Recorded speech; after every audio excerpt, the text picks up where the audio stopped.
देखिए, आपका प्रसंग चल रहा था नागमती वियोग खंड, जो कि पद्मावत में से लिया गया है। और पद्मावत में ही आपके सिंगल द्वीप वर्णन के 5 पद थे और 5 पद ही आपके नागमती वियोग खंड के हैं। तो सिंगल द्वीप में वर्णन जो किया था वो तो सीधी बात है कि सिंगल द्वीप राजा जो गंधर्व सेन है उनकी राज की वैभव विलासता और उसके रूप सौंदर्य छटा, प्रकृति के छटा सौंदर्यीकरण था, उसका वर्णन किया था उसमें। और नागमती जो है वो राजा रतन सिंह की पत्नी है, जिसको छोड़कर राजा रतन सिंह कहाँ गया है? सिंगल द्वीप। क्यों गया है? क्योंकि हीरामन तोते के माध्यम से उनके रूप गुण सौंदर्य का वर्णन सुना है राजा रतन सिंह ने, तो बस वहीं से प्रेम का आधार बना है और उसी प्रेम को आधार मानकर उन्होंने कूच कर दिया है। कहाँ? सिंगल द्वीप। और वहाँ से जाके राजकुमारी पद्मावती शादी करके वो चित्तौड़गढ़ लाए हैं, जिसको बाद में उसके रूप सौंदर्य का बखान राघव चेतन ने दिल्ली में जाके किया। और अलाउद्दीन खिलजी के मन में बात आई, उसी रूप सौंदर्य को आधार मानकर अलाउद्दीन खिलजी ने चित्तौड़गढ़ पर आक्रमण किया था, लेकिन उसको मिला कुछ नहीं, क्योंकि रानी पद्मावती अपनी सखी सहेलियों को लेकर क्या कर लिया? जौहर व्रत कर लिया और अग्निदाह कर लिया। तो देखिए, नागमती आपकी किताब में जो पद दिए हैं 5 हो चुके हैं, जिसमें लास्ट के जो 3 पद हैं आपके वो किसमें है? 12 मासा है। मैंने आपसे कहा था कि 12 मासा षड ऋतु वर्णन ये वियोग पक्ष में काम आते हैं। नायिका की स्थिति 12 महीनों के हिसाब से कौन से महीने में कितनी पीड़ा और क्या शरीर पर उसका प्रभाव पड़ता है, उस सारी स्थितियों का चित्रण इनमें किया जाता है। तो आपके 12 मासा में सबसे पहले आषाढ़ के महीने की स्थिति आई थी। आषाढ़ के महीने में बादल गरजते हैं, बिजली चमकती है, और किस तरह से जो रानी पद्मा वो नागमती है वो किस तरह से अपने दुख को प्रकट कर रहा है, कैसे उसने उससे जोड़ा है उसको। और उसके बाद में सावन के महीने की बात आती, तो सावन का महीना है, उसमें भी मेह बरस अतबार, तो मेह को जलमग्न दिखा दी है पृथ्वी, लेकिन उसको कहीं कोई सांत्वना नहीं मिली है, क्योंकि सावन के महीने में दिया है कि जो लाल लाल साड़ी पहनकर जो पत्नियां हैं अपने पतियों के साथ हिंडोले पर झूल रही हैं, जो बड़ी खुश दिखाई गई हैं, लेकिन मेरा पति प्रियतम अब तक नहीं लौट के आया है, तो मैं तो किसके साथ झूलूं, क्योंकि मेरा तो विरह वियोग इतना अधिक हो गया है कि वो विरह वियोग के कारण ही झोटा खाती हुई दिखाई गई है, क्योंकि शारीरिक स्थिति और मानसिक स्थिति दोनों से ही विक्षुब्ध हो चुकी है। अब जो तीसरा पद दिया है आपका, वो क्या दिया है? भादु। सावन के बाद क्या आता है? भादु। और भादु के महीना कैसा है? रैन अंधियारी। कृष्ण भी आधी रात को ही भादु के महीने में जन्म लिया था, है, जब जमुना पार की थी, जब भी बिजली चमक रही थी, बरसात गरज रही थी, और बरसात हो रही थी, बादल गरज रहे थे, और आधी रात को अंधकार में रात थी, उस रात को वो कहाँ पहुँचे थे? गोकुल। तो ऐसी ही अंधकार रात दिखाई है, ऐसी ही अंधकारी रात दिखाई है, और भादु के महीने का वर्णन उन्होंने किया है। तो देखिए क्या दिया है, अपनी सखियों से कहती है नागमती, क्या कह रही है? क्योंकि सखी सहेली हैं, उन्हीं से अपनी बात बताती हैं, समझ रहे हो आप? तो क्या दिया है? बहा बहा दू दू भर अत बहारी। अरे आषाढ़ गया सावन गया, आषाढ़ गया सावन गया, भा भादु, और अब क्या आ गया? भादु। भादु का मतलब है भाद्रपद, जिसे कहते हैं, हिंदी महीना है भाद्रपद। तो भाद्रपद अर्थात भादु का महीना आ गया है, लेकिन मेरे विरह वियोग बराबर बना हुआ है। क्या दिया है? दूभर। अब दूभर का मतलब है कि जीना दूभर है मेरा, किसके बिना? अपने प्रियतम पति के बिना। कि दूभर अति भारी, अति माने अत्यधिक, भारी माने बहुत अत्यधिक कठिनाई से जी रही हूँ मैं, क्योंकि भादु के महीना और भी ज़्यादा दुख देने वाला है।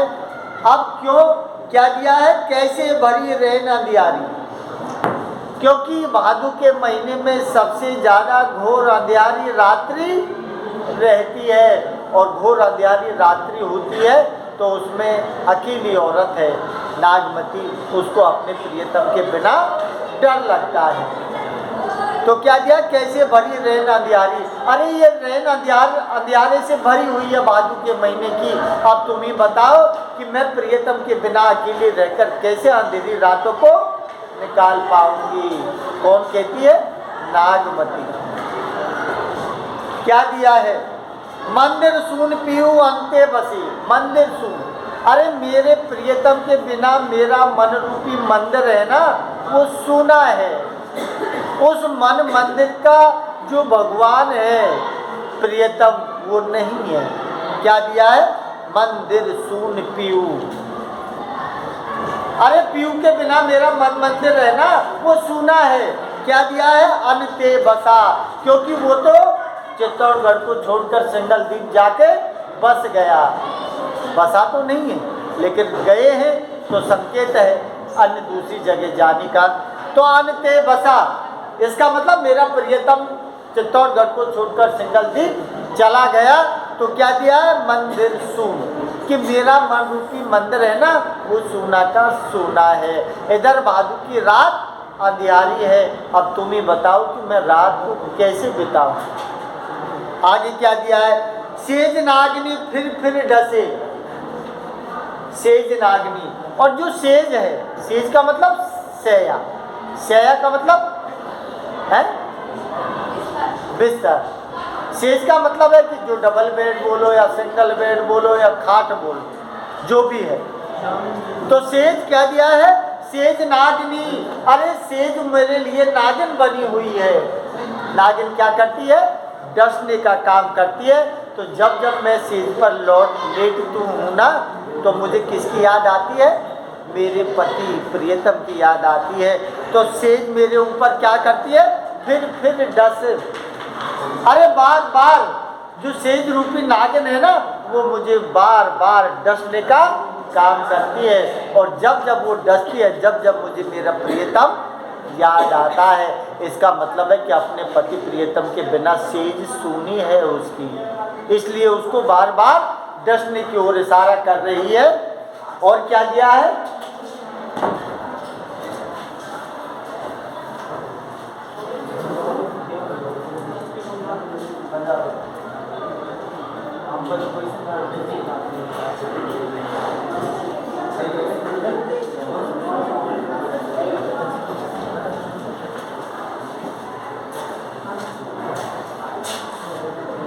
तो देखिए क्या दिया है, रहो अकेली गई एक पार्टी, रहो अकेली गई एक पार्टी। इसका मतलब है कि मेरे पति प्रियतम छोड़ के मुझे चले गए, मैं क्या रह गई, अकेली। क्या दिया है, रहो अकेली गई एक पार्टी, अरे मैं अकेली रह गई हूँ और मेरा प्रियतम कहाँ चला गया, सिंगल द्वीप। क्या दिया है, एक पार्टी। और सेज की जो पार्टी है, खाट की जो पार्टी है ना, बस उसी को पकड़ के मैं पड़ी रहती हूँ। नींद आती है या नहीं आती ये उसको पता, लेकिन वो क्या है, एक पार्टी। इसका मतलब अकेली ही मैं सेज पर बैठी रहती हूँ और विरह वियोग प्रियतम का मुझे सताता रहता है। क्या दिया है, नैन पसारी, अब प्रियतम का आने का इंतजार है, इसलिए नैनों को पसार पसार कर दूर तक देखती रहती है कि आ रहा है या नहीं आ रहा है। क्या दिया है, नैन पसार भरो ही है फाटी, ये का मतलब हृदय और फाटी का मतलब है फटना। इसका मतलब क्या दिया, रैन पसार, इसका मतलब मैं नैनों से दूर दूर तक पसार कर मेरे प्रियतम को देखती रहती हूँ, लेकिन मुझे कहीं दिखाई नहीं देता है, इसलिए ही है फाटी। इसलिए मेरे हृदय है ना, वो फट जाना चाहता है, क्योंकि पिता प्रियतम के बिना इस जीना दूभर हो रहा है भादु के महीने को। क्या दिया है, चमक बीज घन गारिज तरासा, चमक बीजू।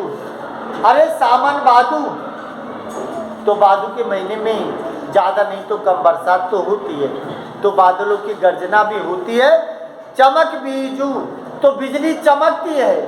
बीजू क्या दिया? चमक बीजू, घन गरज तरासा। और बादलों की गर्जना है ना, वो भी आसमान में ढोल नगाड़ों की तरह आवाज कर रही है। ब्रह काल हो जीव गरासा। और ऐसी स्थिति में ब्रह काल, जो ब्रह वियोग है ना, वो मेरे लिए काल बन के आया है। क्योंकि अगर पति प्रियतम नहीं आया तो ये ब्रह वियोग मेरा क्या ले लेगी? जान ले लेगी। क्या दिया है? ब्रह काल हो जीव।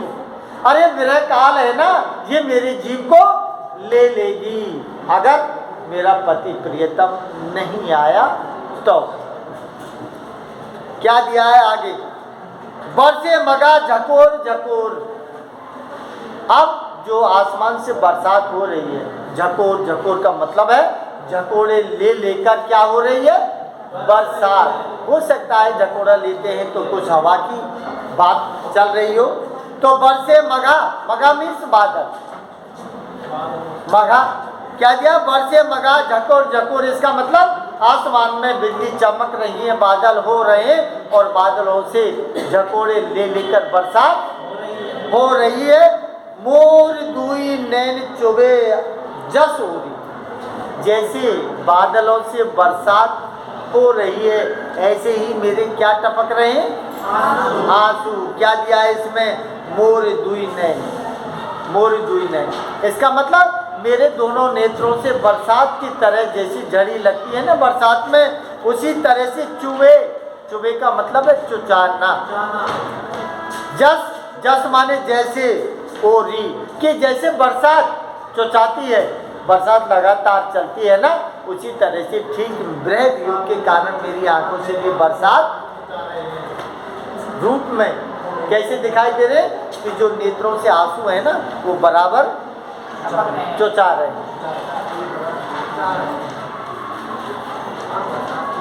आप देखिए क्या दिया है? धन सूखे बर्बादो महा। धन सूखे, धनी सूखे, भरे भादु माह। अरे भरे भादु माह का मतलब है कि भादु के महीने में बरसात हो रही है, लेकिन फिर भी क्या दिया है? धनी सूखे। धनी का, धन का मतलब होता है धनी, और धनी का मतलब है नागमती। क्या दिया है? धनी सूखे भर भादो। अरे भादु का महीना है ना, उसमें खेती लहर आती है धन धान की, लेकिन फिर भी सूख रही है। सूखनी नहीं चाहिए, लेकिन फिर भी सूख रही है। क्या दिया? धनी सूखे भरे भादु महा। अरे भरे हुए महीना जो भादु का दिखाया है ना, पानी का, बरसात का, उसमें धन धान से भरी हुई खेती सूख रही है ब्रह वियोग के कारण। क्या दिया है? अम्बऊ ने आयन सींचन नाहा। बहु ने आयन। और अबऊ, अबऊ, अबऊ का मतलब अभिहिते। अभिहिते कौन नहीं आया? ने आयन, कि नहीं आए हैं। धनी रूपी जो खेती है ना, वो सूख रही है, लेकिन वो अभी तक नहीं आए। सींचन नाहा। सींचन का मतलब है सिंचाई करने से, और नाहा का मतलब है प्रियतम पति से। नाहा मीन्स होता है स्वामी, कि मेरा पति स्वामी प्रियतम कौन है? जो राजा रतन सिंह है ना, वो अपनी खेती को सींचने के लिए अब तक नहीं आए हैं। क्या दिया है? पूर्वा लाग भूमि जल पूरी। और इधर से कौन सी हवा चल गई? पूर्वाई। क्योंकि पूर्वाई हवा चलती है ना, तो बरसात लेके आती है, ठंडी हवा चलती है। तो क्या दिया? पूर्वा लाग भूमि जल पूरी। अरे इधर से पूर्वाई हवा चल गई, और पूर्वाई हवा चली तो भूमि जल पूरी, तो इतनी बरसात हुई कि पूरी पृथ्वी ही जलमग्न हो गई। पृथ्वी पर पानी पानी हो गया। क्या दिया है? आग जवास बहे तस्जूरी। जिससे पूर्वाई हवा चलने के कारण क्या हो गया? आग जवास। आग जवास का मतलब आग के पेड़, और जवास के पेड़ क्या हो गए? वही तस्जूरी। झूरी का मतलब है झूलने लग गए। झूरी का मतलब है झूलने लग गए किसके? आके और जवास के पेड़। लेकिन नागमती के ऊपर कोई फर्क नहीं पड़ा। क्या दिया है कि थल जल भरे अपूर सब, पृथ्वी पर थल, थल का मतलब जितनी भी पृथ्वी है वो सारी किससे भर गई? जल से भर गई। भरे अपूर, अपूर का मतलब है अपरिमित, जिसकी कोई सीमा नहीं है। पूरा थल समुंदर बन गया। मेहे दे बूढ़त पीऊं, मेहे दे बूढ़त, और मेह इतनी तेज वर्षा कि पूरी पृथ्वी को जलमग्न कर दिया। बूढ़त का मतलब है डुबो दिया।